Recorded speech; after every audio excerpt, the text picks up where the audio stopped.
তো ফ্রেন্ডস, আমার শরীর প্রচুর খারাপ, মানে গত 2 দিন ধরে। তবু আমার একটু মানে শান্তিতে বাঁচার কোনো উপায় নেই, দেখে শাক কাটতে লেগে গিয়েছে। এমন মানুষ। তো আমার ভয়েস শুনে তোমরা নিশ্চয়ই বুঝতে পারছো আমার শরীরটা প্রচুর খারাপ আমার শরীর। তবু তুমি আমাকে কি করে গাইতে বললা শাক কাটার জন্য? শাক কাটতে এত কষ্ট? হ্যাঁ, শাক কাটতে এত কষ্ট? কষ্ট শাক কাটতে বলছি বলে দেখো কিভাবে কথা শোনাচ্ছে। কাটতে হবে না তোর শাক, আমি কেটে খাইতে পারি। তখন যখন ডাকলে তখন তুমি বলতে পারো না? আমি তো ভাবি নাই যে তুমি এই কথাগুলো বলবা। তোমার ভাবতে লাগতো যে আমার শরীরটা খারাপ, তোমার ওইটুকু ভাবতে লাগতো না? তুমি এতক্ষণ মানে শরীর খারাপ নিয়ে নাচানাচি করছিলা, এতক্ষণ তো শুয়েই ছিলা। এখন কথা বলো না কেন? বছরে মানুষের 2-1 দিন শরীর খারাপ হয়, তো সেই দিনগুলো রেস্ট দেওয়া দরকার, কিন্তু আমি সেই দিনটাও রেস্ট পাচ্ছি না। তোমার শাক কাটতে হবে না ভাই, আমি এসে রান্না করে খাবো, দেখে তোমাকেও খাওয়াবো না। তবুও তোমার এরকম কথা বলতে হবে না। তোমার কি একটু ইসে নাই, মায়া নাই? আমি শাক কাটতে আমি বলছি বলে এখন বলতেছে যে কাটতে হবে না। তো তোমার মধ্যে আমি যে একটা অসুস্থ মানুষ, তোমার একবারও মনে হলো না যে ও অসুস্থ মানুষ, ওকে না বলাই উচিত? হ্যাঁ, সেটা মনে ছিল না। আর এখন আমি কথা শোনাচ্ছি, তাই জন্য তুমি নিজে রান্না করে আমাকেও খাওয়াবে, তোমাকেও খাবে। তোমার এই দিকে জানো সকাল সকাল 2 যা মিলে লেগে গেল ঝরগা। দেখো এরা যতটা মিলে ততটা আবার ঝরগা করে। দেখো না ঝরগাটা একবার, না ঝগড়াটা একবার দেখো। আমি তোমাকে ডাক দিচ্ছি, তুমি তো বলতে পারতা যে না দিদি ভাই আমার শরীর ভালো না। আমি বললে তো বলতো, মুখের উপর আবার বলে দিচ্ছে। তোকে তো আমি দিদি ভাই বলি না একবারও, দিদি ভাই বলতে আসছি। ঠিক ঠিক বন্ধুরা, আজ অব্দিও এই বাড়িতে এসছে, আমার দেওরের বউ হয়ে এসছে। ও যখন মনে করিয়ে দিল আমি বলি, আমি কাউকে শেয়ার করিনি এই কথাটা। আমি কাউকে শেয়ার করি না। দেখো কিভাবে ঝগড়া করছে। ও তো আগেই বলতে পারতো যে আমি শাক কাটতে পারবো না, তাহলে আমি কেটে নিতাম। ও দেখি এখানে চুপচাপ বসে পড়লো, যেই ক্যামেরাটা অন করলো সেই আমার সঙ্গে ঝগড়া করার একটা ফন্দি আসলো আর কি। তো আমি বলি যে যতদিন বিয়ে হয়ে এসছে আমার দেওরের সঙ্গে এই বাড়িতে, প্রায় 6 থেকে 7 বছর হয়ে যাবে, কোনোদিন আমাকে দিদি বলে ডাকেনি।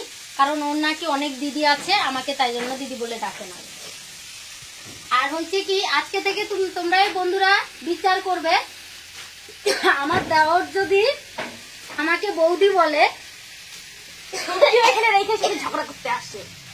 আমার দেওর যদি আমাকে বৌদি বলে, তাহলে ও যদি আমাকে বৌদি বলে, একমাত্র আমার ননদ বা দেওর আমাকে বৌদি বলতে পারবে। তাহলে ওরা কি ভাই বোন? তোমরাই বলবে, তাহলে কি ওরা ভাই বোন? ওরা ভাই বোন দেখেই বৌদি বলে ডাকে। আজ অব্দি আমাকে আমি বলি না যে ভাই তুই আমাকে দিদি বলে ডাক, আমাকে নাম ধরে ডাক, নাম ধরে ডাক। সেটা আমার পার্সোনাল ব্যাপার, আমার আমি তোমাকে বুঝিয়ে দিচ্ছি আজকে। তুমি আমার কথাটা শোনার কোনো ইচ্ছা নেই, তুমি মন থেকে কোনোদিনও বলো না। আর তুমি তো কি করো, তুমি কি করো, আমাকে বৌদি বলো। বৌদি আমি তোমাকে বৌদি বলি না কি বলি সেটা আমার পার্সোনাল ব্যাপার। আগে শাকগুলো কাটো, ঠিক আছে?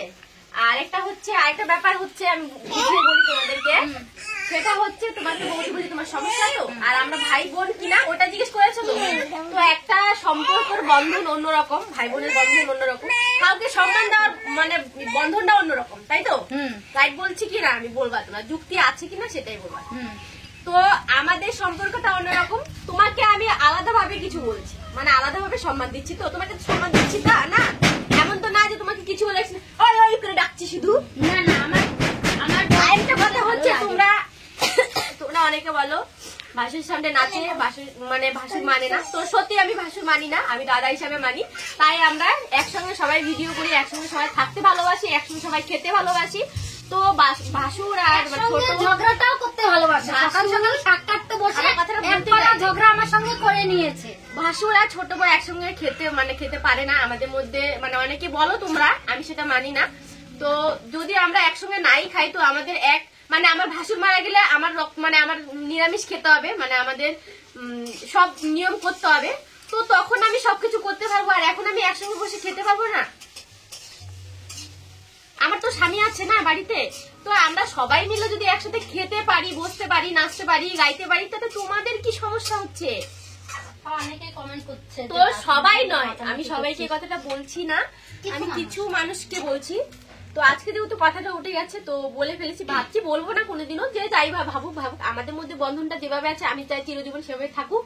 আর তোমাদের কাছেও আমি মানে তোমরা একটু প্রার্থনা করো আমরা যেন এইভাবে থাকতে পারি। আর আমার পয়েন্টটা তো যেহেতু আমি দাদা বলেই ফেলেছি, তুমি আর কিছু বলো না, আমি কথা বলছি কিন্তু। যেহেতু আমি দাদা বলেই ফেলেছি তো আমি আমার ভাসুরকে নিজের দাদা হিসেবে মনে করি, আর তাই জন্য তোমাকে বৌদি ভাবে এত সুন্দর ভাবে আমি তোমাকে ডাকি বৌদি। তাই তাহলে তোমার বরকে আর আমার দেওরকে একবার ভাই বলে ডাকো। কেন ডাকো।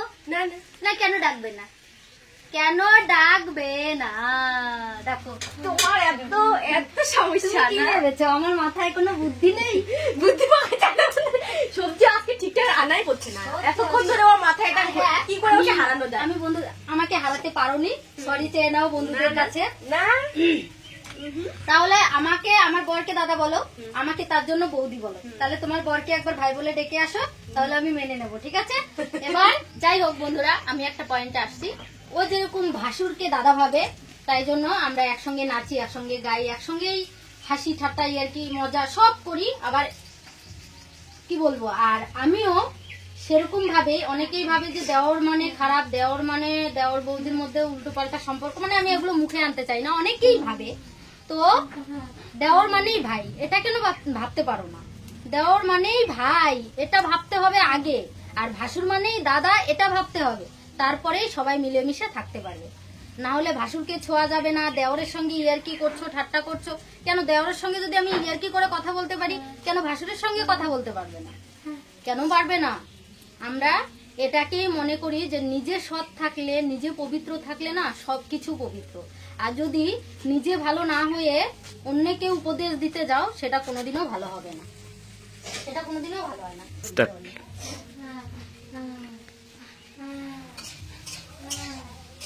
তো কয় ঘন্টা লাগলো তোমার শাকে এইটুক কাটতে? সত্যি আমার আজকে শরীরটা খারাপ লাগছে। ওই জন্যই বলে যে নিজে ভালো তো জগৎ ভালো, আগে নিজেকে ভালো করো, তারপরে দেখবে যে সব পবিত্র। আর হ্যাঁ, কিছুদিন হচ্ছে আমার শাশুড়ি মায়ের শরীরটা খারাপ, আমরা ব্লগে হয়তো শেয়ার করিনি, সেরকম ভাবে শর্টও শেয়ার করিনি, সেরকম ভালোভাবে ভিডিও করতেও পারছি না, বাইরে গিয়েও ভিডিও করতে পারছি না, বাড়িতে একা রেখে যাওয়া যাবে না, তাই জন্য বাড়িতেই ভিডিও করছি, একই ব্যাকগ্রাউন্ড হচ্ছে। মায়ের শরীরটা প্রচুর পরিমাণে খারাপ, তো ডাক্তার বলেছে যে ওষুধ খেলে বা ট্রিটমেন্ট করলে ঠিক হয়ে যাবে, 2 মাস ওষুধ খেলে ঠিক হয়ে যাবে। আর যদি 2 মাসের মধ্যে ওষুধ খেয়ে যদি সুস্থ না হয়, তাহলে একটা ছোট্ট অপারেশন করবে। মায়ের হচ্ছে হঠাৎ করে পেশাব বন্ধ হয়ে যায়, তারপরে আমরা যখন ভিজিটে ডাক্তার দেখাই, ডাক্তার বলে যে রিপোর্ট করতে হবে, মাকে নল লাগিয়ে দেয়, নলের মাধ্যমেই পেচ্ছাপটা হচ্ছে। আর পরীক্ষা করে রিপোর্ট যেদিন এসেছিল সেদিন তো আমরা খুব ঘাবড়ে গেছিলাম, অনেকটাই মন খারাপ ছিল। যাই হোক, এখন একটু শান্তি পাচ্ছি, ডাক্তার রিপোর্ট দেখে বলেছে যে 2 মাসের মধ্যে ওষুধ খেলে সুস্থ হয়ে যাবে, আর যদি না হয় তাহলে ছোট্ট একটা অপারেশন করলে সুস্থ হয়ে যাবে। মায়ের হয়েছে সুগারের সমস্যা আছে, কিডনিতে ইনফেকশন হয়েছে, সামান্য একটু কিডনিতে ইনফেকশন হয়েছে, আর হয়েছে আরেকটা কি যেন একটা সমস্যা আছে। তো এগুলো ঠিক হয়ে গেলে আমরা একদম মন থেকে অনেকটাই হিসেবে হয়ে যাব, তখন ভালো ভালো ভিডিও দেওয়ার চেষ্টা করবো। যাই হোক, শেয়ার করিনি কিন্তু আজকে কথায় কথায় বলে ফেললাম। অনেকেই আবার অনেক ধরনের কমেন্ট করে, তো তাই জন্য আমরা শেয়ার করছি না। আর মাও কিছুদিন আমাদের সঙ্গে ভিডিওতে আসতে পারছে না, যদি পড়ে টরে যায় বা তখন যদি আঘাত পায়, তাই জন্য। এখন তো মা মোটামুটি আছে, ভালো আছে। আজকে আবার ডাক্তার দেখাবে। অসুস্থ মানুষটাকে দিয়ে কাজ করে বড় বড় কথা মা তুমি অসুস্থ হয়েছো, তাই জন্য তোমার থেকেও মায়ের শরীরটা বেশি খারাপ, তাই জন্য মাকে আর এগুলো কাটতে বলিনি, তোমাকে কাটতে বলেছি। সরি, আর কোনোদিন আমি তোমাকে কিছু বলবো না। নিজে ভিডিওটা করছে আবার নিজে ছড়ে বলছি, শয়তান। এই কথায় কথায় আমাকে শয়তান বলে। তোমাদের কি মনে হয় আমি শয়তান? উনি একবার ভদ্র। তোমরা একবার কমেন্ট করে বলো তো যে এরকম যাও ভাগ্য করে পাবে কিনা। পাবি? তুই এরকম যা পাবি ভাগ্য করে। আমি তো সেটা মানি ভাই, তুই তো মানিস না। শয়তান কথা। হ্যাঁ, আমি তো মানি যে আমার এরকম লাল টুকটুকে একটু ছোট যা আমি আর কোনোদিনও পাবো না। যদি আমার দেওরকে দ্বিতীয় বিয়ে করাই, দ্বিতীয়বার বিয়ে করালে কিন্তু এরকম বউ পাবো না। তাই জন্য আমি তোমাকে এত ভালোবাসি, কিন্তু তুমি তো আমাকে কোনোদিনও ভালোবাসো না। তারপরে আরো তুই কথায় যদি কথায়- আমাদের বাড়ি থেকে কথায় যাস কথায় আমার শয়তান দাদাকে বলে। আরেকটা বিয়ে করাই দেবো। ভালো থেকে লম্বা আমি থেকে তো বলি নাই আমি যাব। একটা লম্বা থেকে বউ আনবো, মোটা কাটা একদম সেই মতো দেখতে। তুমি লম্বা বলে আমাকে অপমান করছো না? আবার আমার দাদাকে দেখছিস কত লম্বা চূড়া, কত বড়।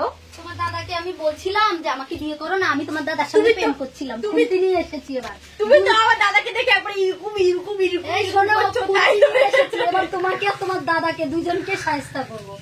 আরেকটা কথা ভাই, এই করতে দিয়ে আমার দাদাকে কত মারে রোজ দিন তোমার দাদা যে ফাত্রা ফাত্রা কথাগুলো বলে সেগুলো তোমার চোখে পড়ে না, না? রোজ দিন মারে তো ও দেখা সহ্য করে, অন্য মানুষগুলো সহ্য করতো না। এই টাইম আমি এই নিয়ে ওর সঙ্গে প্রাঙ্ক করব বন্ধুরা। বন্ধুরা ওর সঙ্গে একটা প্রাঙ্ক ভিডিও করতে হবে। এনি টাইম তোমাদের দাদাভাই আমাকে জ্বালাতন করে, বিয়ে করবে ভালো দেখে বিয়ে করবে, যেন যাকে বিয়ে করবে তার যেন বোন থাকে, তাহলে একটা শালি পাবে। মানে আমার বোন নেই, আমার ও শালি পায়নি, এটাই আফসোস। তাহলে ও খুন্তির বাড়ি খাবে না কিসের বাড়ি খাবে একবার বলো তো? আর তোমাকেও বাড়িটা দেবো আমি। রোজ দিন এনি টাইম রোজ দিন মারে, রোজ দিন বরকে মারে। তাহলে ভাবো ও কেমন শয়তান। এরকম জানা 7 জনম তপস্যা করেও পারি না। ইস, মিলাই দেখিস আরেকবার বিয়ে করা না সাহস থাকলে, তারপরে যখন যা এসে না এরকম এরকম শাড়িটা উঠিয়ে যখন তোর সঙ্গে ঝগড়া করবে তখন আমি তখন মিষ্টি দিয়ে দেবো আমার সাথে